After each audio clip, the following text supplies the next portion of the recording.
Regardless of what you say, I'm getting a divorce. The luggage was sent yesterday, so it should arrive today or tomorrow. I'll be living with my affair partner. Is 5 cents sufficient as compensation? Affair partner. Does that mean you were cheating? That's what I'm saying. So please leave. Well, I'm okay with it, but Huh? the luggage my husband sent to our home keeps arriving. Most of it consists of young women's clothing, accessories, and fashion-related items. There are even some branded bags. Presumably, my husband purchased these items. My name is Mia. I'm 28 years old and work for a reputed company. I belong to the secretarial department and serve as the secretary to the managing director, who happens to be the president's son. Every day, I diligently handle my work. Then one day, out of the blue, the managing director proposed to me. Things progressed smoothly, and we decided to get married that fall. My husband's name is Michael. He enthusiastically says, Once we're married, let's have lots of children. I respond, You're getting ahead of yourself. He insists. Our kids alone could form a baseball team. I playfully reply, Oh, Michael. Spare me. And so, Michael is quite passionate about starting a family. However, I still find Michael, who is the same age as me, a bit childish at times. Secretly, I've been using contraception. While having many children might be fun, I know it'll be exhausting for me. So, even if we have several kids, I plan to limit it to 3, with no more than a 2-year gap between births. Michael has been unusually swift in his promotion to the senior managing director since our marriage, and there are high expectations within the company that he might become the next president. The company where I used to work had Michael's father as the president at that time. My father-in-law is truly a wonderful person, and now he has become the chairman. When Michael was the managing director, I also had interactions with him as I worked in the secretary's department. Since you left your position as a secretary, our secretarial office has been short-staffed. We're in a bind. Well, Dad, anyone can handle my job. That's true. Well, I'm delighted that you married my son. It's a significant loss for the company. Flattery won't change anything, Dad. However, my father-in-law's words seem to hold some truth, as the secretarial department is always bustling. The new secretary who replaced me after I resigned is a young woman with a seemingly sole talent for being cute. I heard this from my father-in-law. Hey, is your new secretary doing well? Oh, she's doing her best in her own way. It's a work in progress. I also subtly asked my husband out of curiosity, and he seems to be watching over her warmly. Well, Michael is kind to me, and it seems stress-free, so maybe it's fine.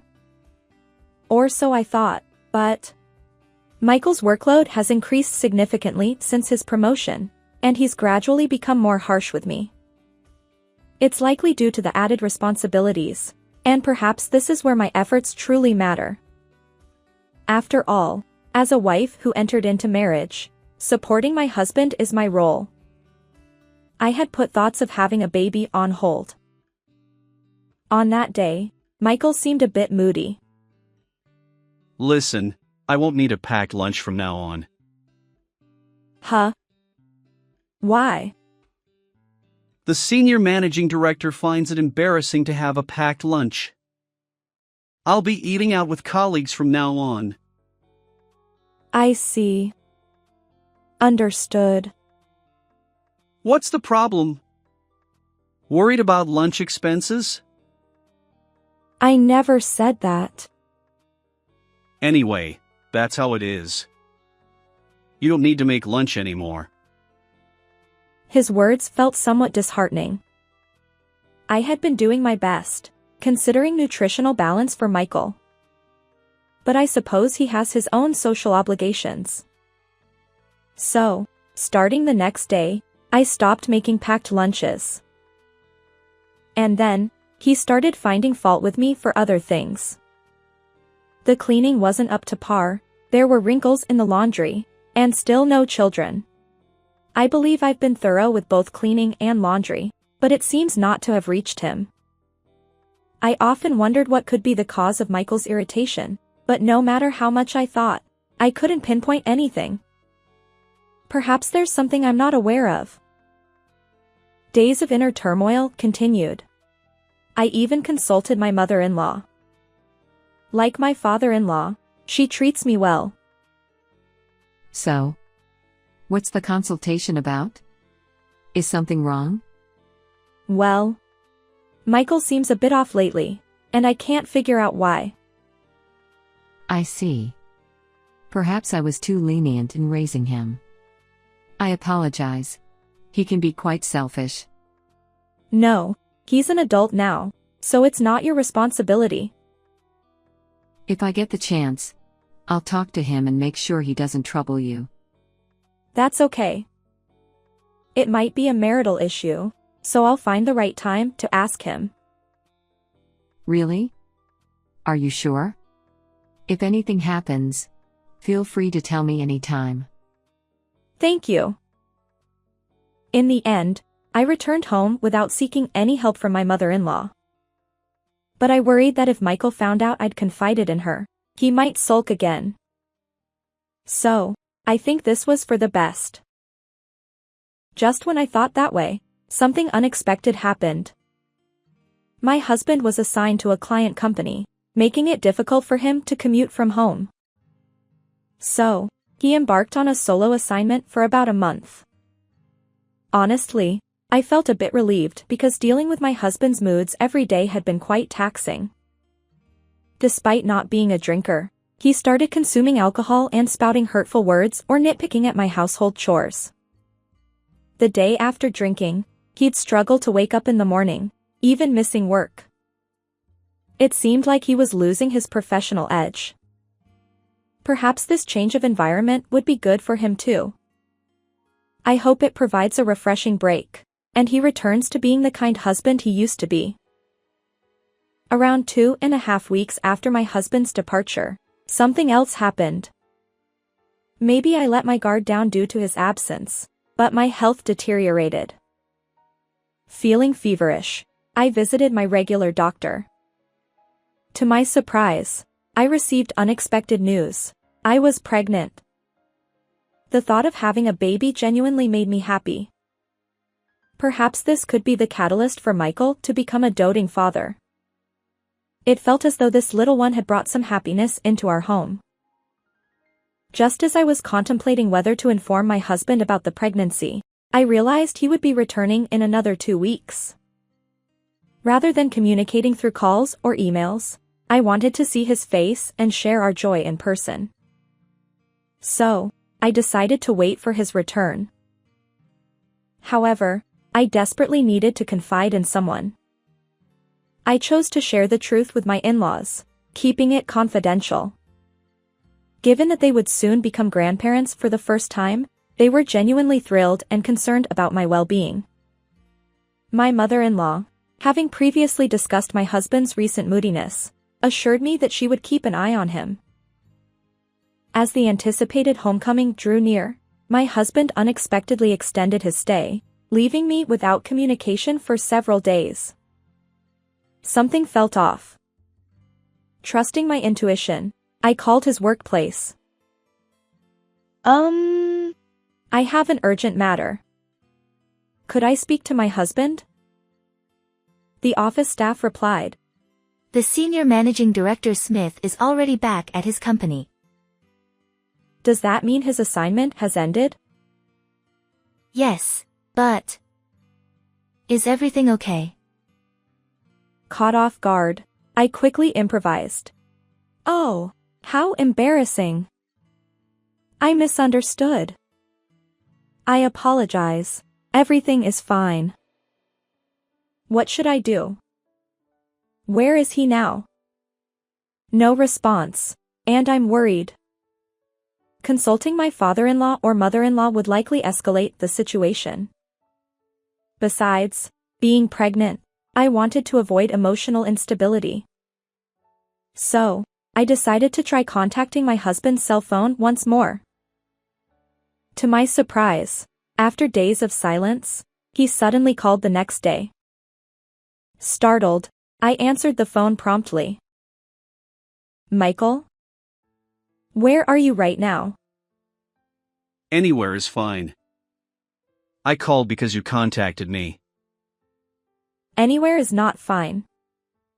What on earth is happening? I want a divorce. What?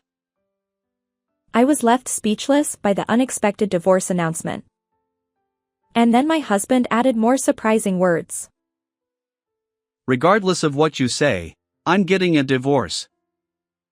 The luggage was sent yesterday, so it should arrive today or tomorrow. I'll be living with my affair partner. Is 5 cents sufficient as compensation? Affair partner. Does that mean you were cheating? That's what I'm saying. So please leave. Each word felt like a blow to my heart, and tears welled up. My husband conveyed only what was necessary and abruptly hung up the phone. I immediately tried calling back, but it seemed he had disconnected. I am filled with a mix of frustration and sorrow. From the outside, our marriage might have seemed like a marriage into wealth, but I've put in my own efforts. I've worked hard and endured. Yet, this outcome feels incredibly unfair. And now my husband plans to marry his affair partner, asking me to leave. The proposed compensation? Just 5 cents. An almost non-existent amount. And I am carrying my husband's child. There's no way such treatment can be justified. I felt a simmering anger rise within me. In moments like these, I have no one I can truly confide in. My parents both passed away in an accident the year I started working, and I have no siblings. While I do have friends, I can't think of a close friend who would bear my family's shame with me. So, I decided to contemplate revenge against my husband on my own. However, as for finding an ally, I had someone in mind. Hello? Mia?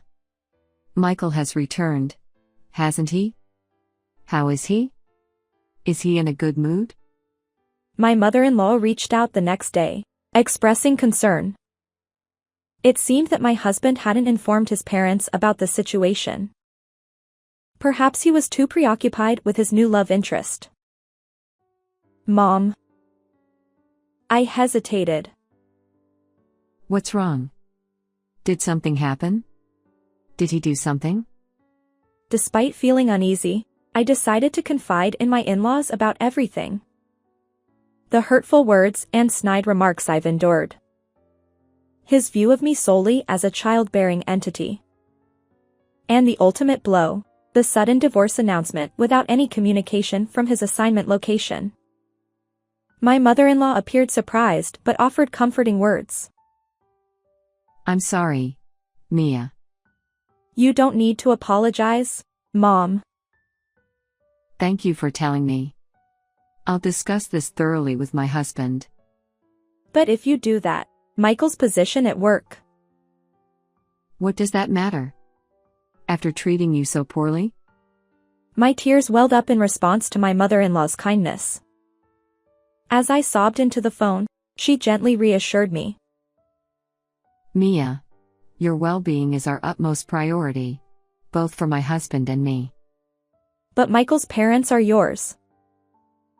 Doing something so cruel, whether as a son or a parent, is unacceptable.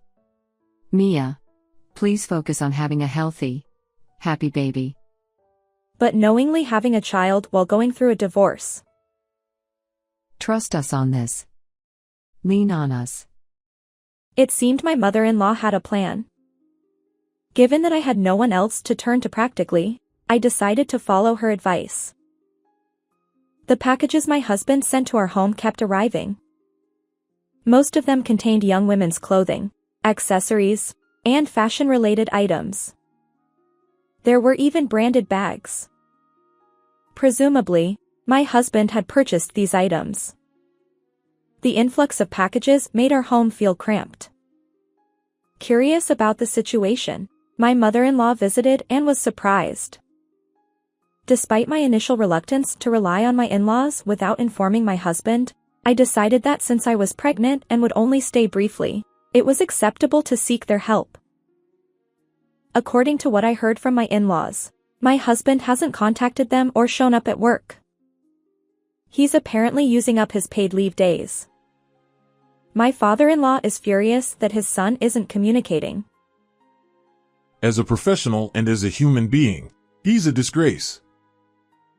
Dad, please don't scold him without hearing the whole story. But what he's doing isn't morally acceptable. That's true. I never thought he'd be like this. And so, I decided to put into action the secret plan my in-laws had shared with me. One day, I contacted my husband, saying I had an important matter to discuss about the divorce. Falling right into the trap, he called me back with a blocked number. Well, have you submitted the divorce papers I sent? Not yet. Then what's this important matter? Will you agree to the divorce? If you accept certain conditions. What's with the high and mighty attitude? Are you saying you can't survive without my income? And we agreed on 5 cents for alimony, right? We never made such an agreement. There's no written confirmation. Mom? Why? Your dad is here too. Should I switch the call? I had the phone on speaker. The conversation was an open book to my in-laws. My father-in-law finally spoke up. I got you fired from your job. And that secretary, Sophia, too. Wait a minute, Dad! You can't just spring this on me. Mia had something even worse suddenly dropped on her. This is nothing. You don't have to go that far. I'm wondering what I should do from now on. Think about Mia. She's been through worse. Despite feeling embarrassed by my husband's confusion, I interjected. I won't give you a single cent. Well, is that acceptable? I'm fine, but... Huh? I'm pregnant. I never heard about that. But there was no right moment to tell you. But you won't get any alimony. That's because there's no record of it. If we fight, I'll win. No, I didn't know. You never gave me a chance to tell you. I knew about my pregnancy during your assignment. This is... You're already jobless. And that's not all. You'll pay Mia and the child proper alimony and child support. Your severance pay is a drop in the bucket, but you'll figure out the rest. Dad, I messed up. I'll break up with Sophia and take care of Mia and the child. Just don't fire me. It's too late. I'm disappointed in you. Go start fresh with your new woman. Mia will stay with us for a while. If you want to come back, you can. Stay with you? Mia? Mia has nowhere else to go. Besides, she's been treated horribly by her own husband. We'll take care of her. Mia won't be comfortable here either. So once you've paid her enough, she can leave. Michael, that's how it is. You're the one who put these ideas in their head. This is outrageous. I haven't done anything. Your parents have been considerate of me and the baby. Ugh. Clearly devastated, my husband hung up the phone without saying another word. A few days ago, I received the divorce papers from my husband and had my in-laws sign as witnesses. I've already submitted them. It's heartwarming to see my in-laws, who should technically be strangers, stand by my side. My ex-husband hasn't contacted me, and I've entered the final month of my pregnancy. Although alimony and child support haven't arrived, my former in-laws have stepped in to cover those expenses. They assured me that they'll collect the owed amount from Michael. I gave birth to a healthy baby boy a little earlier than the due date. He closely resembles my ex-husband, and even my former in-laws seem convinced that he is Michael's child. Despite the unconventional circumstances, we've been living this way for 3 years now. Watching our son grow happily day by day brings us immense joy. One day, Michael contacted his parents. When they spoke, it turned out that Michael had been rejected by Sophia, desperate to see our child. Since then, he'd lost a significant portion of his severance pay and was living a precarious life akin to a part-time worker. For someone who had grown up in comfort, this lifestyle had become unbearable. Essentially, he was reaching out to his father for financial help. My former father-in-law swiftly shut down Michael, insisting that he repay the money owed to me. However, Michael lacked the courage to face the situation head-on. Eventually, my former father-in-law relented, allowing Michael to return to the company, starting from the bottom, with the condition that he support me. Fast forward 4 years. Michael's child support payments have finally stabilized, but his current job doesn't leave much room for financial flexibility. He works during the day and takes on night shifts.